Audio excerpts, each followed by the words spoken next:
People pay good money to see this movie. When they go out to a theater, they want cold sodas, hot popcorn, and no monsters in the projection booth. Everyone pretend podcasting isn't boring. Turn it off. Turn it off.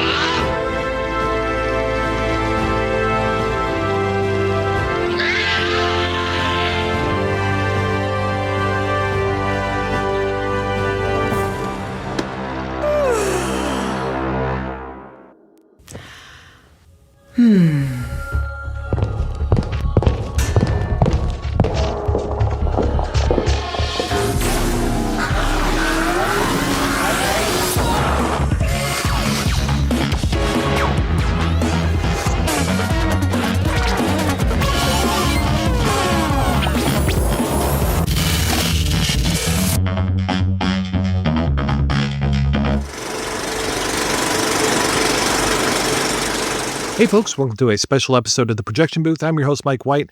On this episode, I'm talking with editor Sarah Affleck all about the new film, Dear Upstairs Neighbor.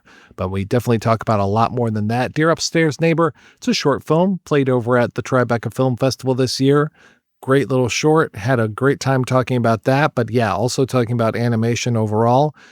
Ms. Affleck is a lot of fun, and I hope you enjoy this interview. Can you tell me a little bit how you got involved in entertainment?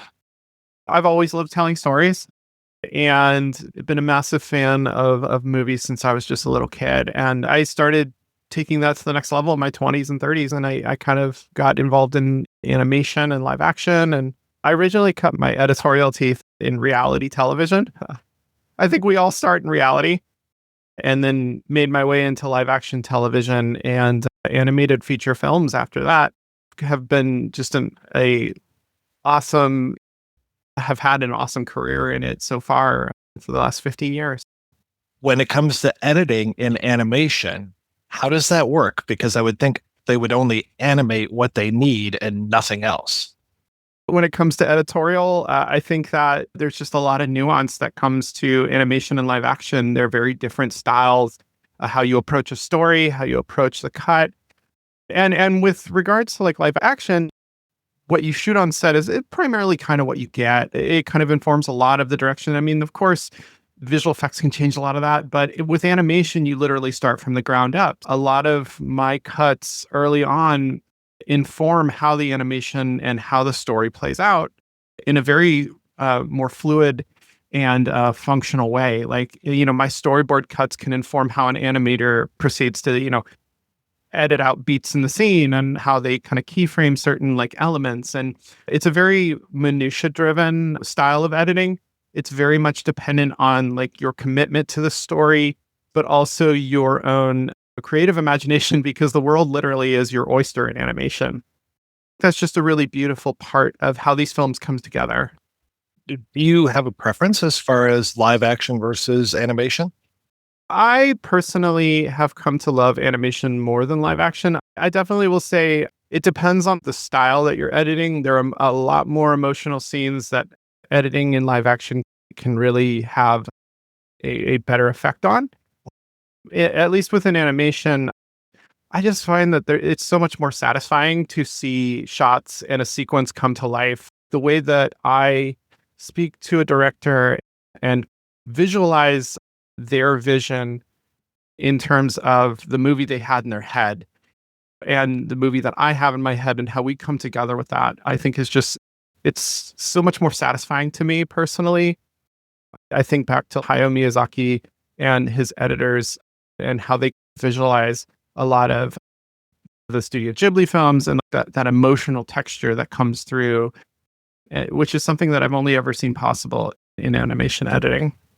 You did do a live action edit that I'm very curious about because I'm a big fan of The Brain That Wouldn't Die. Can you tell me about that project? I've been big friends with a lot of those guys for a while, and it just so happened that I was in between movies at the time at LAIKA, and it was like between Kubo and Missing Link, and the director, Derek, he reached out to me and just asked me, and I'm a huge cinephile. I love old movies. And to be honest, I didn't realize that they had any kind of push to make that movie. And And I instantly signed up. I was like, I think I started originally as just an assembly editor, just cutting together to get things in a workable state. And then Derek asked me to be the lead editor. And I was like, yeah, oh yeah. I fell in love with the film too hard at that point. I think you also have a special thanks credit for special effects. Is that right? I first started my career in a kind of visual effects house.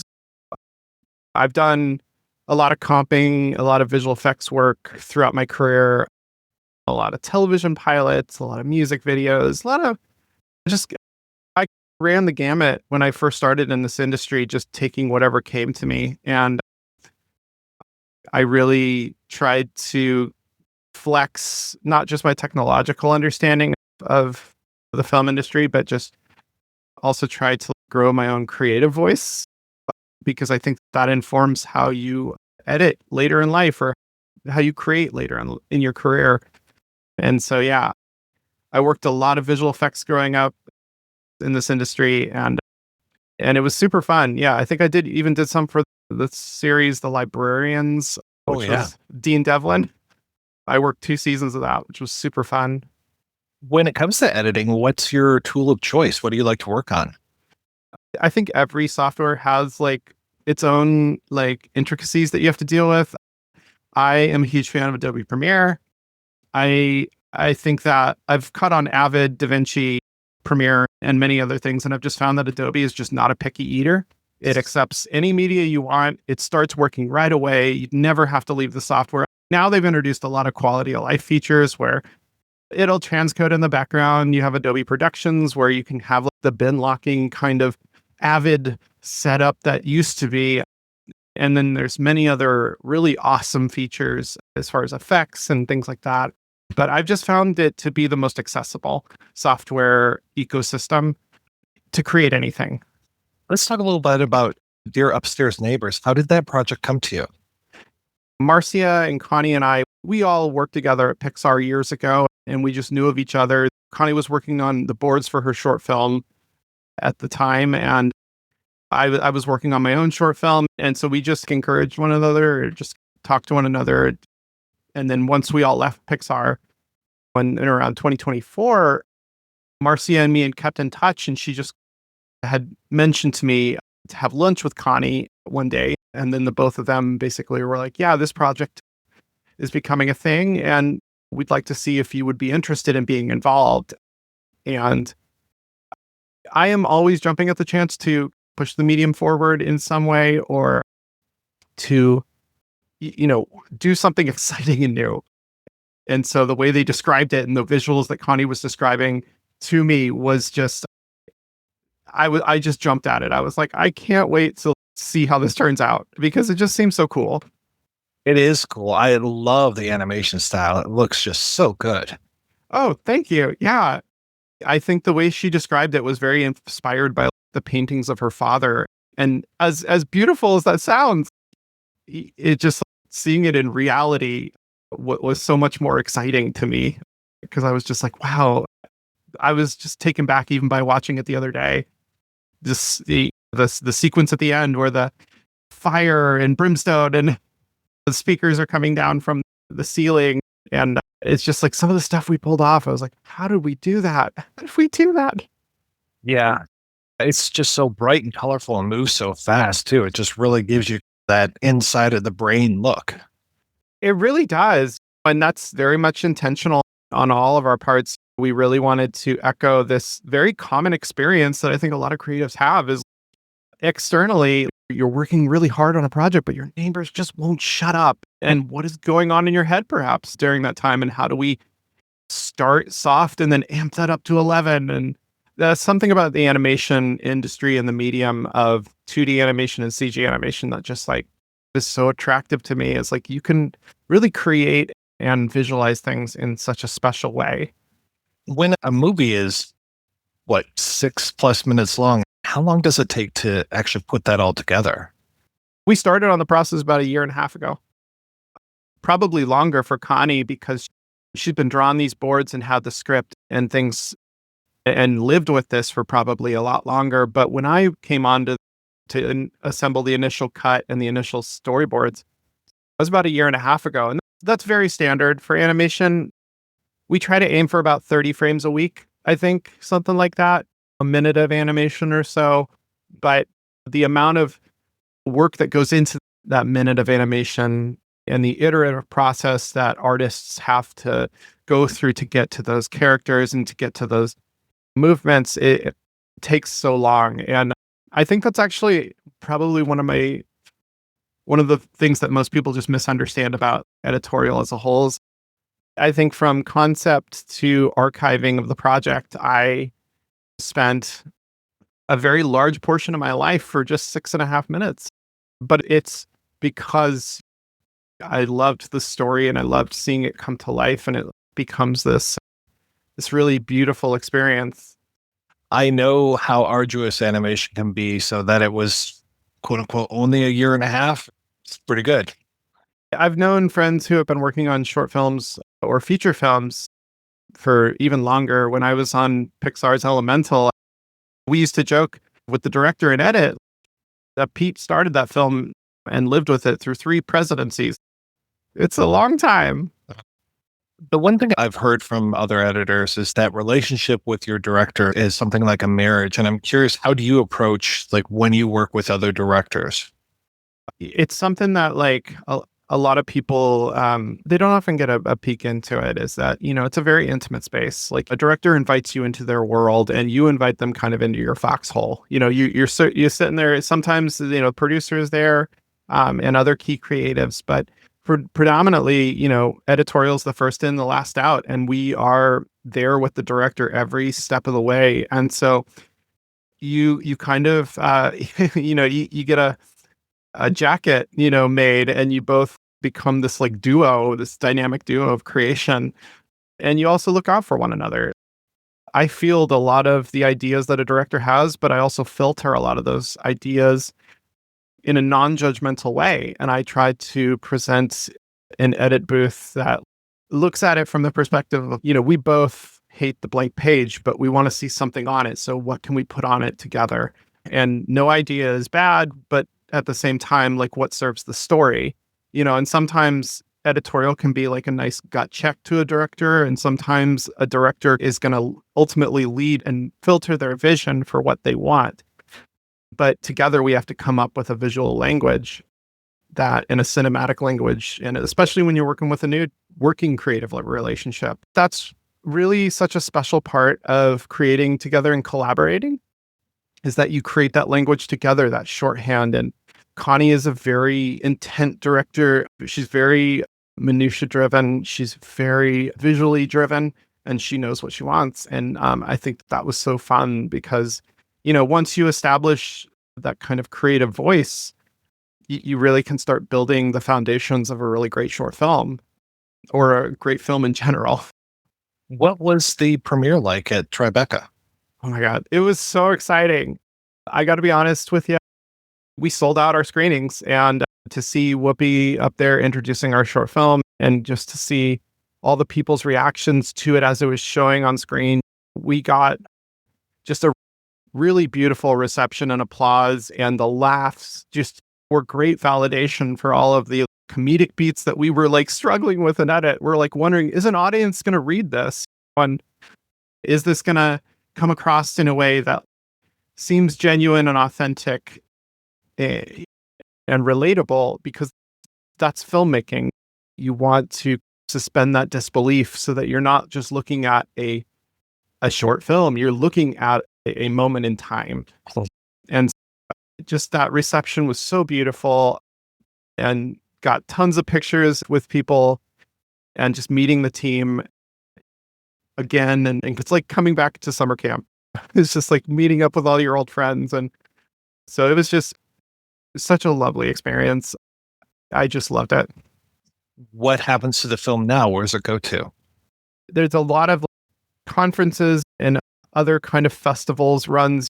A lot of how the life of a film after it's done is really untold. Connie and Marcia, and a lot of how Google, what they want to do with that is really up to them. And I think that's an awesome portion of like how we contribute back to our industry is just by showcasing this film and the life of the film industry in general, just kind of going from there. We have a few other places that it's supposed to screen at. It will probably be online at some point, which I'll be excited about, because I think you want that validation, that recognition from the industry, but then you also want that tangible feedback from the people. And how about you? What's next for you? I'm currently directing my next short film. It's a short film called Nurture, and I'm really excited about it. We've been working through boards and things like that. And then who knows? That process in and of itself takes many years. I started it at Pixar. That was like 4 years ago now. And you just work through it as often as you can, because animation is expensive. It's very expensive. But it's also like it takes a while to figure out the direction you want to take something. So yeah, I'm really excited about that. And where's the best place for people to keep up with you and your work? They can find me at Words You Watch on Instagram, Threads, Blue Sky. I'm pretty ubiquitous, Words You Watch, across all social media platforms. Sarah, thank you so much for your time. This was so great talking with you. Thank you so much. It was lovely talking to you.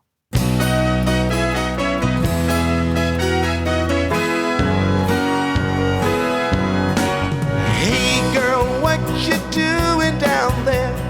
Dancing alone every night while I live right above you. I can hear the music playing. I can see your body swaying. One floor below me, you don't even know me. I love you. Oh my darling, not 3 times on the ceiling if you want me. Twice on the pipe if the answer is no. Oh my sweetness, not 3 times means you meet me in the hallway. Twice on the pipe means you ain't gonna show. If you look out your window tonight, pulling the string with a note that's attached to my heart. Read how many times I saw you, how in my silence I adored you. And only in my dreams did that wall between us come apart. Darling, not 3 times on the ceiling if you want me. Twice on the pipe if the answer is no. Oh, my sweetness means you meet me in the hallway. Twice on the pipe means you ain't gonna show.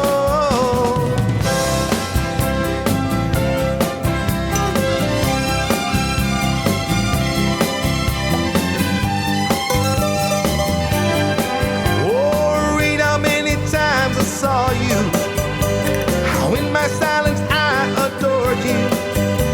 And only in my dreams did that wall between us come apart.